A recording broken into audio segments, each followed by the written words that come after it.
Welcome to r/EntitledParents, where this entitled dad tells his wife to stop getting treatment for cancer. Seriously. My dad doesn't want my mum to get further cancer treatments. I've already vented to my friends about this, but I still can't stop overthinking the whole situation. I'll try to explain things from the beginning without going too deep into the details. My mum was diagnosed with cancer mid last year. They seem to have, thankfully, caught it in good time, and she's had a few treatments so far, most notably being surgery in the beginning, then chemotherapy when it was found she still had cancer in her system. The chemo really hit her hard, most especially towards the end, but thankfully she finished chemo around a month ago, and it's like she's back to her old self again. However, she's been aware that she may have to have radiotherapy, depending on the outcome of the chemo. She got a call to say that they'd like her to have radiotherapy as a precaution to fully ensure the cancer is gone. Mum's obviously not dancing happily with this news, but she's a frickin' fighter, and she'll get through this. Her loved ones will do all we can to help her too. I'm super proud of her for overcoming all of this. Then there's my dad, in quotation marks. When he found out mum had initially been diagnosed last year, he immediately started telling her not to get treatment for it. To shorten his general reasoning, it only kills you quicker. It doesn't really help you in the long run. I've listened to him saying things like that all my life. I had cancer treatment myself when I was a kid. I was diagnosed at 4, and my parents were told I'd need chemotherapy at 6. My dad was against it, and if it hadn't been for my mum, I likely wouldn't have gotten that treatment. Earlier tonight, mum told him she'll be starting radiotherapy in the near future. And no surprise to anyone, he lost it. He started yelling at her, telling her not to get the treatment, and the icing on the cake, he told my mum, "Your friend had chemotherapy and radiotherapy a couple of years ago, and she still died. Why would you be any different?" Mum reminded him that another friend of hers also went through the 2 treatments and is now back to living her life and is as healthy as ever. She's actually been a major support to my mum, and I'm so thankful and grateful that mum has had her, along with several other people. At this point, dad muttered some BS argument saying, "More fool her," referring to mum's second friend, then stormed out of the house, slamming the door behind him. I'm not really sure why I'm posting this to Reddit in all honesty. I just wanted to vent, and I guess I felt like just writing everything out without it reaching anyone other than myself wouldn't help as much, and I didn't want to just bombard my friends with all of this. I mean, I've told them, yeah, but everyone has their own struggles to deal with in life, and I don't want to add to anyone's. So I guess Reddit's anonymity helped me there. I think I keep typing because I'm so uncertain about clicking that post button. I don't know, my head's even more of a frickin' mess right now than it usually is. Thanks for reading my not so mini rant anyway. Just a quick question to you, OP, and to your mum. Why is your dad still even in your lives? He just sounds like one of the worst people I've ever heard of. Literally referencing your mum's friend who has died from cancer after going through chemo and radiotherapy, knowing that she is doing the exact same thing. What is with that? I mean, it's bad enough saying, no, don't get chemotherapy and radiotherapy, which scientifically is proven to help. But on top of that, then just referencing other people that have died from cancer as well. How is your mum going to feel about that? Clearly, she is super strong, and it's a good thing that she's got good people around her, like her friends, who can say, no, do this. Don't even think about his opinion. Like, do what you want to do. But wow, what a horrible person. Jeez. Now for our next entitled parent story. Monkey Boat from Heck. This took place last year. It doesn't have a justice-filled ending, I'm afraid, but after seeing a similar story here, I remembered this whole thing happening, and I've just got to tell you about it. My mum and stepdad live down in Naples, Florida, for half the year. Snowbirds. Every February, my wife and I take a trip down there to see them and enjoy a fleeting moment of freedom from seasonal depression. Last year, when we went down, they took us to the Naples Zoo. One of the attractions they have there is the Primate Expedition Cruise. It's actually really clever. It's a man-made pond with a half dozen or so islands, each one being its own habitat to a different type of primate. That's pretty cool. There's a few boats that tour guides pilot around, talking about the different species and what makes them unique. Well, I've never seen gibbons before, so we got ourselves in line. A few moments later, we were joined by the antagonist of our story, an entitled mum in her 40s and her daughter who was about 5-ish. At first, there was nothing amiss. It was a nice day, partly overcast and decent temps.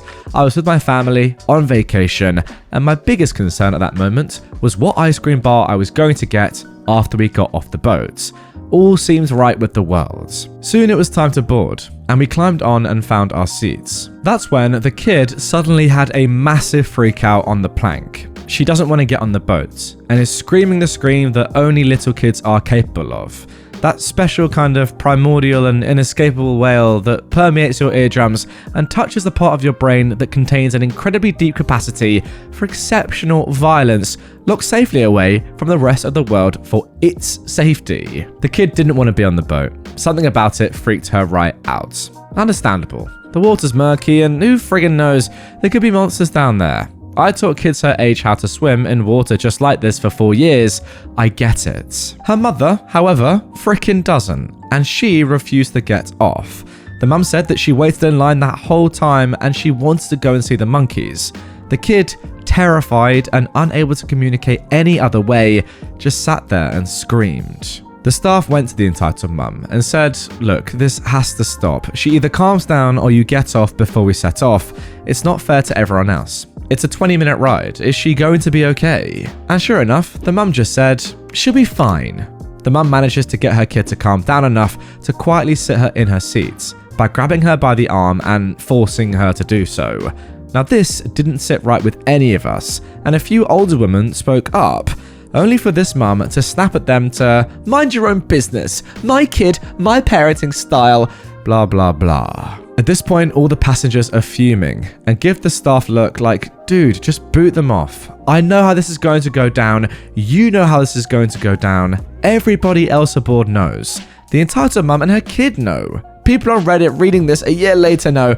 Please don't set off with them aboard." So, we set off with them aboard. And the second we pulled away from the deck, the kid hits play on her "Make everybody in a 2-mile radius head to a Fallout shelter" playlist, right on cue. The next 20 minutes was the longest 20 minutes of my entire life. The tour guide tried as hard as she could to power on and give the tour, but even with her microphone and PA system turned up to 11, none of us managed to hear a single word she said over the screech of the banshee sitting in the front row. As we passed the islands, the spider monkeys, lemurs and gibbons, woken up from their mid-afternoon nap, would look over at our boat with an expression of, "What in the actual frick is that?" The rest of us passengers made it through by giving each other knowing looks and imagining dumping the two off on one of the islands. But as all terrible things do, this too came to pass, and we made it back to shore. The tour guide stepped off and walked away as soon as the boat touched the dock, abandoning the boats and leaving the shore crew to tie her up and drop the plank. The entitled mum and her kid were the first to disembark. The mum took a spot nearby and started laying into her kid, who I'll remind you is 5 years old. Nobody said anything to her, preferring instead to just put as much distance between themselves and her as possible, just like the tour guide. As we walked off and saw the scolding, I passed by close enough to overhear her parenting. What I heard I won't repeat. It reminds me too much of my own childhood. But to say that the entitled mum's probably got sociopathic tendencies would be an understatement. The kid started to ugly cry, much differently than on the boat, and I honestly just felt so sorry for her. She's just a kid who was afraid and freaking out, and her mum did F all to comfort her.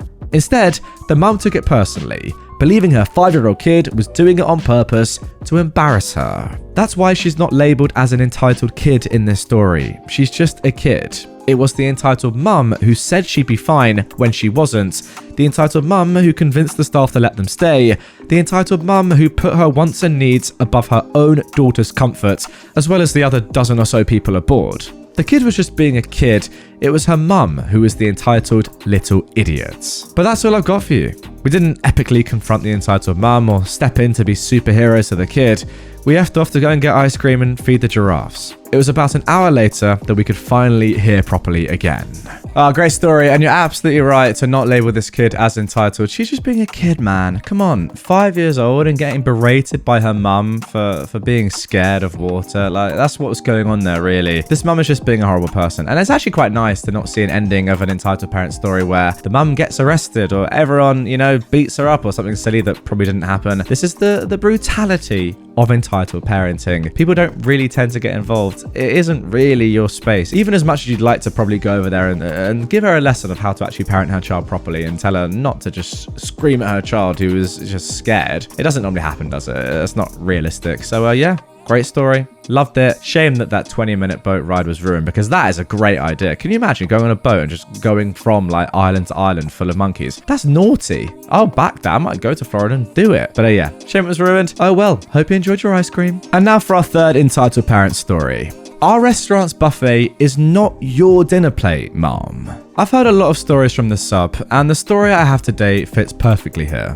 This story took place about a month ago and still makes me angry because of the lack of care these parents had for their kids, or even the people around them.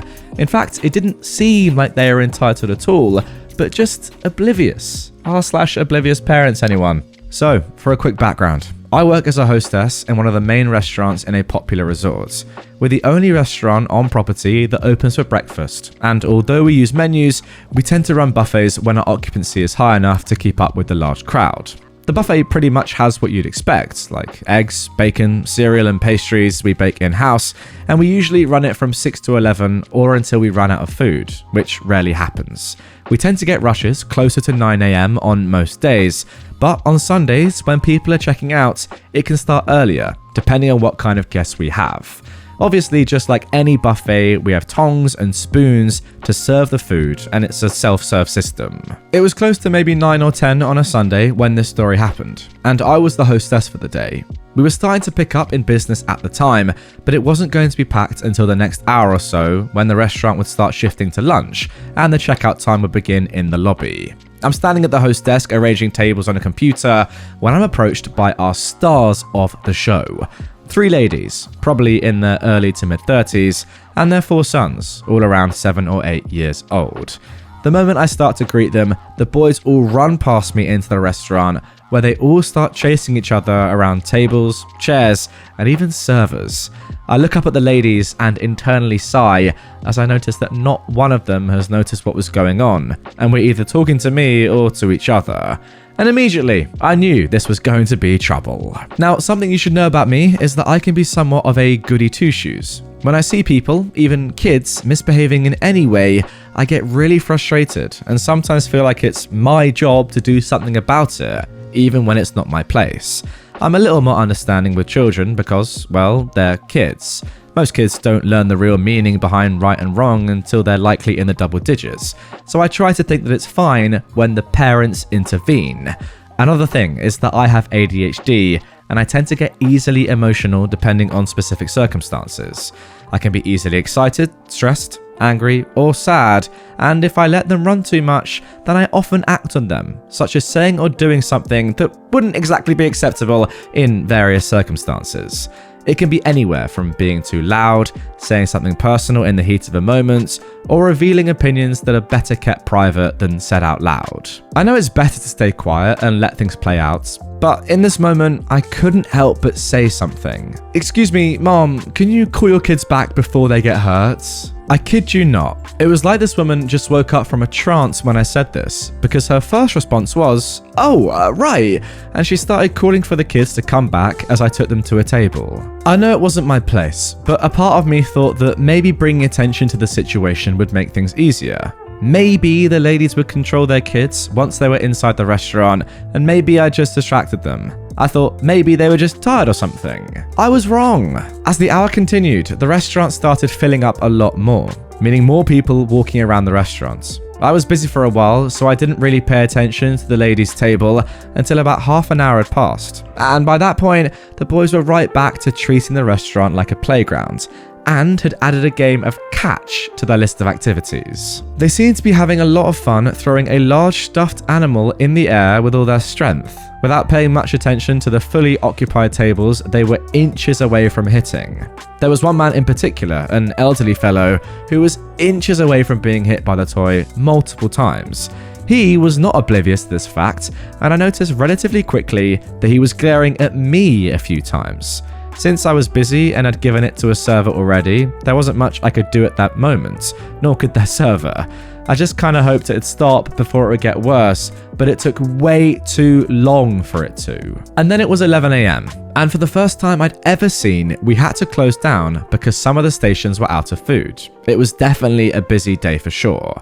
As usual, we started informing guests about last call as we start transitioning to lunch and getting rid of the food.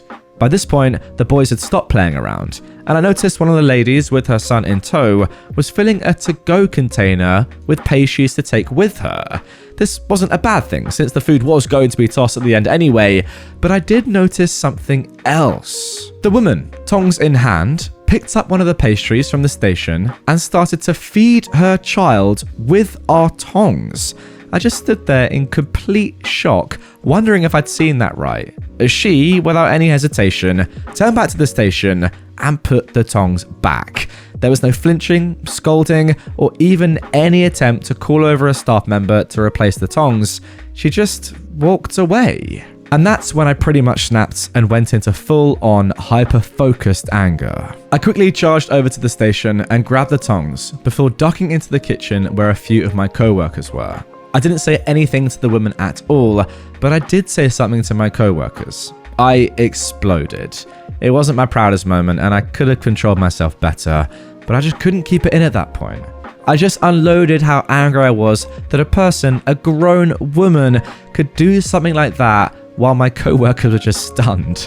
They'd known about that table's behavior the whole morning and had told me to ignore it, but none of them expected this to happen at all. However, I'll admit that in that moment, I was likely way too loud. And when I turned to leave, the thought that my voice might have reached the restaurant sunk in. I was embarrassed, but I was still really angry.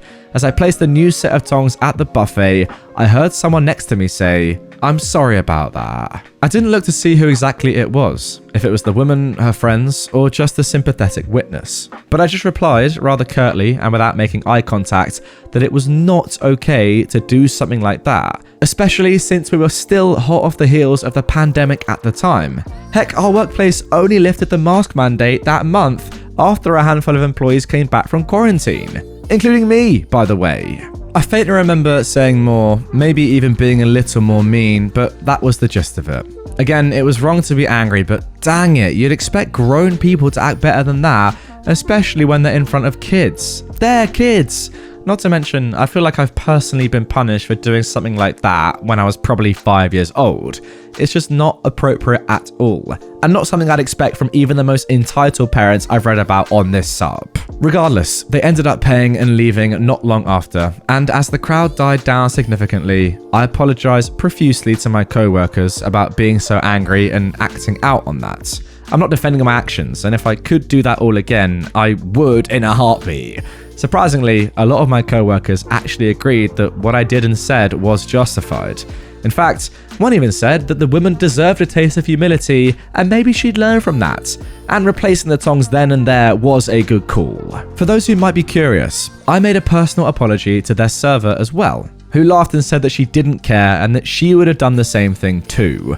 She of course didn't get a tip, but she said that it wasn't a surprise because those ladies were jerks to her from the start. Please, please, please don't treat a buffet like your personal plate. And also, to that random gentleman who almost got hit in the head by a stray Spider-Man doll, thanks for being patient, and I hope you ended up having a good day. Well guys, funnily enough, and I mean this, I actually am the gentleman in this story. And OP, just a little message from me to you. I actually love Spider-Man, so I really enjoyed playing throw and catch with the kids. There you go. In all seriousness, look, buffets are great, aren't they? Like, you get unlimited food, you can get a massive selection from a variety of cuisines, whatever's going you can get. That is the beauty of it. But it relies on people not taking the mick like these guys. If someone just like puts their hand in a bowl, right, that's massive, full of lovely chicken or something, it's ruined for everyone. And this, like putting tongs from your kid's mouth back into the food, like that's just ridiculous. It's probably wasted that full thing of food. Yes, I get it, they were closing and you were taking stuff, that's fine, but put it into your little bag or whatever and then go and feed it to your kid afterwards. Don't do it there and then in front of everyone. That is so disgusting. It's so weird as well. Guys, let me know down in the comments, what is the most entitled or weirdest thing that you've seen at a restaurant or a buffet? Because that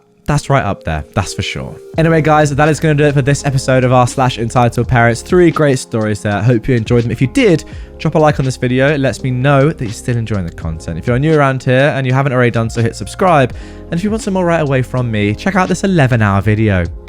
You think I'm joking? I'm not. Click it now.